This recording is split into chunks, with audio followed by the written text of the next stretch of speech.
Hey guys, Bart from TST Industries here. In this episode of TST Garage, we'll be showing you how to install these TST Industries Halo-GTR front flush mount signals on a 2019 and up Yamaha YZF-R3. These things are super bright. They feature 3 high power LED chips on board a metal PCB. They are plug and play. They look great. They replace these pumpkin style signals and they actually merge into the curvature of your outer fairing here, making them look like they belong there aerodynamically and stylistically. They fasten onto the inside of your fairing using these ratcheting mechanisms, so there are no screws to rust or rattle out. These are really nice, very simple to install, as you will see. These exist in a clear or smoked lens. The choice is really yours. They are plenty bright in both versions. The clear will obviously be a little bit more bright because there's no tint in the lens component, muting out the brightness of the actual LEDs. I can safely say both have ample brightness, but I usually recommend the clear to everybody. These do exist in 2 different versions, the GTR and the Halo GTR. What you see here on this side will be the GTR signal. It does not have a running light. If you do want a running light, the Halo version will include these components. They are really simple to install. You just couple them up with the actual signal lamp like so and plug them in here, and they will provide you with an accent light in the form of a halo on the outside of the signal. These are available in a number of different color choices. The most popular color choices are hyper white and amber. For this installation, we will be using hyper white because it really goes along nicely with the color scheme of this bike. Besides that, I think I'm pretty much done here. Let's go over to the bike and start the installation process. There are a number of approaches of how to perform this installation, one of them being really simple, one of them being very, very complex in that you have to strip off all of these parts off the bike to gain access to the components underneath. I'm gonna pick the simplest possible version of my procedure here. We're gonna take off this panel and access everything we need to do through there. You guys won't be able to see in detail what we're doing under there, but to illustrate the details of what I'm doing, I've taken off the other side of the bike and I'm gonna be showing you the details of what I'm doing in there along every step. This is a mirror image component from the other side, but you'll get to see all the details and it'll be pretty simple. So let's begin by removing this top panel.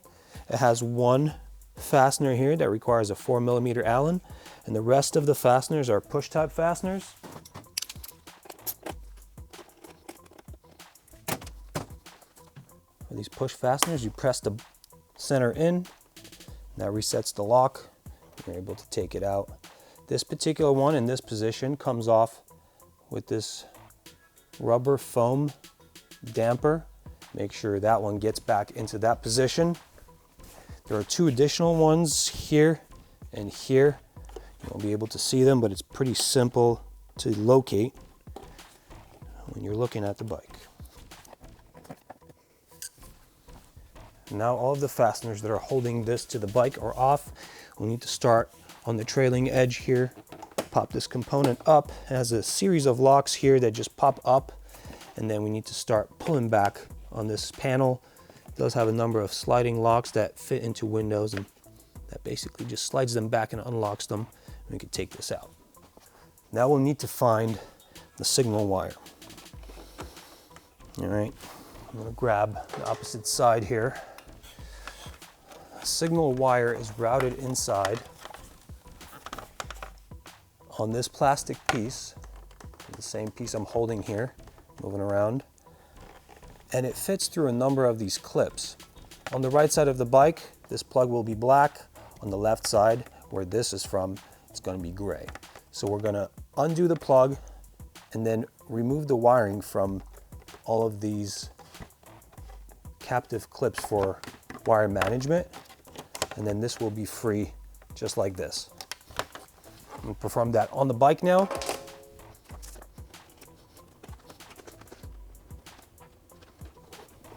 As you can see, I've freed the signal wire. That goes directly to the inside of my signal lamp here. Now I'll show you guys how to remove the actual signal lamp from the bike. It doesn't actually have any screw fasteners on it. It does have a friction fastener that jams it in place. So you need to remove this fastener from the rubber boot of the signal, and then you'll grasp the signal, twist and pull, and that comes out. Let me illustrate this step in greater detail.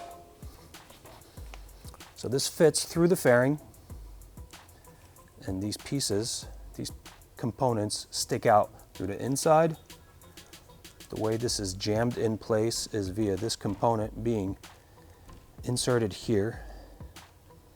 So we remove this component, twist, pull, pretty self-explanatory. I'll perform that on the bike now. And now we are ready to install our TST industry signal. If you haven't done so yet, you'll need to pre-configure your signaling system with your running light if you purchase the Halo version of the signal. If not, you just continue with this component here. So as you see, we need to route this wire to the white side of the enclosure. And this is keyed, so there's only one way to fit it in, but you need to be mindful of the wire passing through.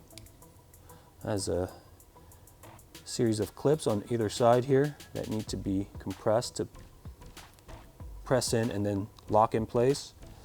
And this just simply plugs together. What I like to do for strain relief is just wrap them around like this, and the opposite way on the receiving side, and then lock them together. Now these are side specific. Right side signal will not fit in the left side and vice versa, so it's pretty simple to see. This basically just mimics the geometry of your fairing here. We'll feed the wire in. Grab that wire from the top side. We'll need to insert one of our fasteners on top of that. Okay, so it's important to get the ratcheting teeth on first. These are responsible for pressurizing the connection between the signal and the fairing, and they'll preload just a little bit with spring force and keep it nice and tight so it doesn't rattle around. Again, this only fits one way on there, so we'll need to put it on like this and slide it down and have the larger side towards the front of the bike. And we can take the signal out and see that ratcheting lock in place. Press it in. It actually makes an audible zip noise, kind of like a zip tie. And then we'll press them towards each other until those teeth engage and preload the connection. And there, we have a pretty nice connection there. Now our wire is just a little bit shorter than Yamaha's on the signal side. So what we'll do is just plug directly into the receiving harness plug that we unplugged our signal from. Make sure that that plug is in its keeper, and that'll be it. Test this out. We have our running light, hyper white halo, and we have our signal light. All right, so as you can see here, we have signal function, but it's flashing a little bit faster than the 85 cycle per minute OEM flash rate. This is because we've replaced the OEM incandescent light bulb signal with an LED type signal, and that's a very common sort of symptom of that job. So what we want to do now is either decide this is an okay flash rate for us, or heal it by installing a Gen 2 flasher relay. There's a part we produced that is plug and play. It hangs in place of the OEM component. It's a very simple 5-minute installation, so I highly recommend getting that alongside these signals. So let's close up this side, and the other side installation is basically the same exact procedure, just left side components. So we won't really illustrate that. You guys can just follow the same procedure on that side.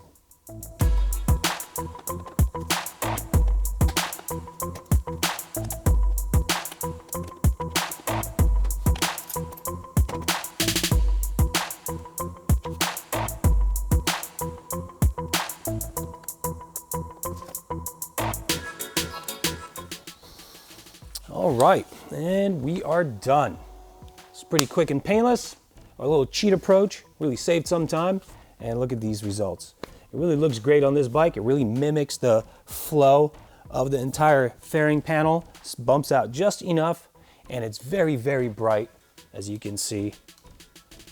Awesome, I love it. If you guys like what you see here, come to tstindustries.com. You'll find these products there. We also have a killer fender eliminator for this bike, a killer integrated taillight, a bunch of really cool parts. See you there.